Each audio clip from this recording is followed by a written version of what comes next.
اے بچیوں والو تمہیں مبارک ہو، اے بیٹیوں والو تمہیں مبارک ہو۔ اپنی بیٹیوں کو کبھی برا نہ سمجھنا۔ نبی پاک علیہ الصلوۃ والسلام فرماتے ہیں جس شخص کے بیٹی ہو وہ اسے زندہ دفن نہ کرے، اسے ذلیل نہ سمجھے، تو اللہ عز و جل اسے جنت میں داخل کر دے گا۔ ایک اور جگہ نبی پاک فرماتے ہیں اللہ اکبر، یہ حدیث تو میں کہتا ہوں ختم ہے نا، اس کے بعد الفاظ ہی نہیں بچتے۔ بہت ساری بیٹیوں کی فضیلت کی حدیث ہے، مگر یہ حدیث ادھر جا کے لگتی ہے، دل کو چھو لیتی ہے۔ سنو تو صحیح اس کے الفاظ کیا ہیں۔ اللہ کے نبی فرماتے ہیں بیٹیوں کو برا مت کہو، میں بھی بیٹیوں والا ہوں۔ ہائے ہائے، ختم ہو گئی نا بات ہے۔ اللہ کے نبی نے صلی اللہ تعالی وسلم نے اپنی نسبت بیٹیوں کی طرف فرمایا میں بھی بیٹیوں والا ہوں۔ بے شک بیٹیاں تو بہت محبت کرنے والیاں، غم گسار اور بہت زیادہ مہربان ہوتی ہیں۔ سنو بیٹیوں والو اور بہنوں والو، اللہ کے حبیب کیا فرماتے ہیں صلی اللہ تعالی علیہ وسلم، میرے نبی کا فرمان ہے کہ جس کی 3 بیٹیاں یا بہنوں کی اس طرح پرورش کرے، ان کو ادب سکھائے، ان سے مہربانی کا برتاؤ کرے، یہاں تک کہ اللہ عز و جل اسے بے نیاز کر دے، یعنی ان کا نکاح ہو جائے، تو اللہ تعالیٰ اس کے لیے جنت واجب فرما دیتا ہے۔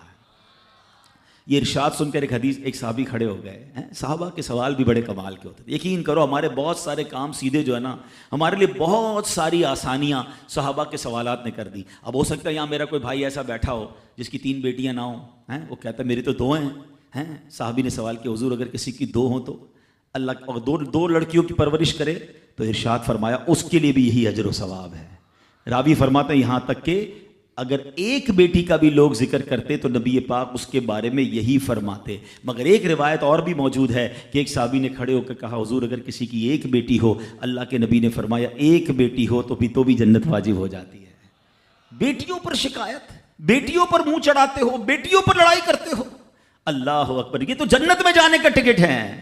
تو اپنی بیٹیوں سے پیار کریں۔ اور باپ جتنے بیٹھے نا، مجھے پتا ہے وہ میری بات کی تائید کریں گے، شاید پیدائش پہ منہ چڑھایا ہوگا کسی نے، لیکن آج بھی باپ سے زیادہ کلوز بیٹی ہی ہوتی ہے۔ پیار وہ باپ سے بیٹی ہی کرتی ہے، گھر جاؤ تو بیٹی باپ کا انتظار زیادہ کرتی ہے۔ اور اسلام عورتوں کے حقوق کی شاندار انداز سے بیان کرتا ہے۔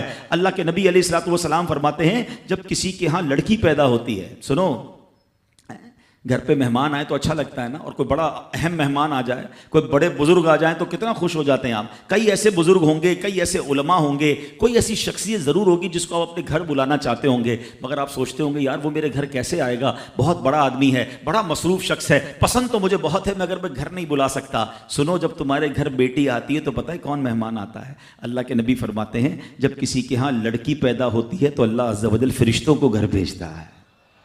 ہاں، آپ کے گھر فرشتے آتے ہیں اور کیا کہتے ہیں؟ فرشتے آ کر کہتے ہیں اے گھر والوں تم پر سلامتی ہو۔ پھر فرشتے اس بچی کو اپنے پروں کے سائے میں لیتے ہیں، اس کے سر پر ہاتھ پھیرتے ہوئے کہتے ہیں یہ کمزور سی جان ہے جو ایک کمزور جان سے پیدا ہوئی ہے، جو شخص اس کمزور جان کی پرورش کی ذمہ داری لے گا تو قیامت تک مدد خدا اس کے شامل حال رہے گی۔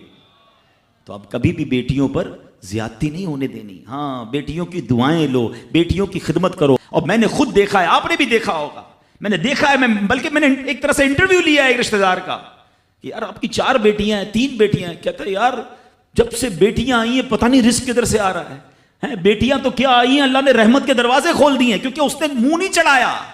کچھ ہوں گے ایسے بیٹیوں والے جن کا ہاتھ تنگ ہوگا، تو غور کرو جب بیٹی ہوئی تھی تو شکر کیا تھا یا شکوہ کیا تھا؟ اللہ نے تو بھیجی تھی رحمت تمہارے گھر پہ، تم نے اس وقت بھی اللہ کو ناراض کیا، بیوی کو گالیاں دی، ہنگامہ کیا، اب کہتے ہو رحمت نہیں آ رہی۔ تم نے تو کتنی ناشکری کر لی۔ اگر تم سجدہ شکر ادا کرتے، اللہ کی بارگاہ میں رضا راضی رہتے، اللہ بیٹیاں تو دیتا مگر تم پر رحمت کے اور دروازے بھی کھول دیتا۔ اور ہم نے دیکھا ہے لوگوں کے رزق کو بڑھتے ہوئے۔ تو کبھی بیٹی کی پیدائش پر آپ نے منہ نہیں چڑھانا ہے، ہاں، نہ اپنی زوجہ کو تانے دینے ہیں، اور بیٹیوں کا خیال رکھیں۔